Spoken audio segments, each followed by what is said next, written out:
जय हिंद प्यारे बच्चों, आप लोगों का एनपीटी क्लासेस में स्वागत है। आप लोगों को हम प्राचीन भारत के इतिहास की जब बात कर रहे हैं, इसे मुख्य रूप से 3 भागों में बांटा गया है। यहाँ पर मैं उसका वर्ण यहाँ पे रखा हुआ। ये एक 60 आपके सामने एक स्कीमेटिक रिप्रेजेंटेशन है जो आपके बस दिमाग में ये बात बैठाए रखेगी कि प्राचीन भारत के इतिहास को कितने भागों में बांटा गया है। प्राचीन भारत के इतिहास को 3 भागों में बांटा गया है। मुख्य रूप से पहला प्रागैतिहासिक काल, जिसे पाषाण काल कहते हैं, दूसरा आद्यऐतिहासिक काल, तीसरा ऐतिहासिक काल। प्रागैतिहासिक काल या पाषाण काल की बात करते हैं। पाषाण काल मतलब पत्थरों का युग।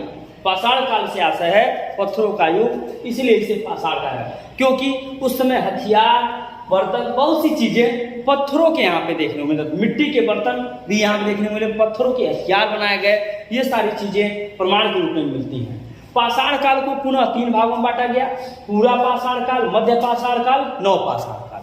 पूरा पाषाण काल का समय 25 लाख से 8000 ईसा पूर्व, 25 लाख से 8000 ईसा पूर्व। मध्य पाषाण काल 8000 से 4000 ईसा पूर्व। नव पाषाण काल 4000 से 2500 ईसा पूर्व। और पुनः पूरा पाषाण काल को 3 भागों में बांटा गया, निम्न पूरा पाषाण काल, मध्य पूरा पाषाण काल, उच्च पूरा पाषाण काल।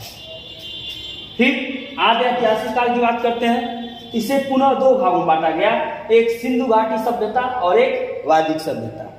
सिंधु घाटी सभ्यता और वैदिक सभ्यता। पुनः वैदिक सभ्यता को 2 भागों में बांटा गया, ऋग्वैदिक काल और उत्तर वैदिक काल, जिसका समय 1500 से 1000 ईसा पूर्व और 1000 से 600 ईसा पूर्व था। फिर बात करते हैं लास्ट, जब हम ऐतिहासिक काल की बात करते हैं तो यहाँ पे इसे 3 भागों में बांटा गया। एक को कहा गया प्राचीन भारत का इतिहास, दूसरा मध्यकालीन भारत का इतिहास और तीसरा आधुनिक भारत का इतिहास। प्राचीन भारत का इतिहास, जहाँ बहुत पहले के समय सम्राट अशोक इन सब चीजों पे प्राचीन इतिहास के आधार पर इन सब का वर्णन करते हैं। मध्यकालीन भारत के इतिहास, यहाँ पे मुगल, अकबर, मुगलों पे आक्रमण, बाबर, इन सब के बारे में विधिवत वर्णन किया जाता है। अंग्रेजों का भारत में आगमन, ईस्ट इंडिया कंपनी की स्थापना। फिर आधुनिक भारत का इतिहास, ये पूरे के पूरे अंग्रेजों के भारत में अपनी व्यवस्थाओं को के प्रसार, उसके साथ साथ कंपनियों की स्थापना, व्यापार का प्रसार, सारी चीजें, और फिर अंत में भारत की स्वतंत्रता की बात इसमें की जाती है। ये भारत, प्राचीन भारत के इतिहास का यहाँ पे वर्णन है, जिस 3 भागों में बांटा गया, प्रागैतिहासिक काल, आद्यऐतिहासिक काल और ऐतिहासिक काल। प्रागैतिहासिक काल को फिर 3 भागों में बांटा गया, पूरा पाषाण काल, मध्य पाषाण काल, नव पाषाण काल, इसे पाषाण काल भी कहते हैं। और पूरा पाषाण काल को फिर 3 भागों में बांटा गया, निम्न पूरा पाषाण काल, मध्य पूरा पाषाण और उच्च पूरा पाषाण।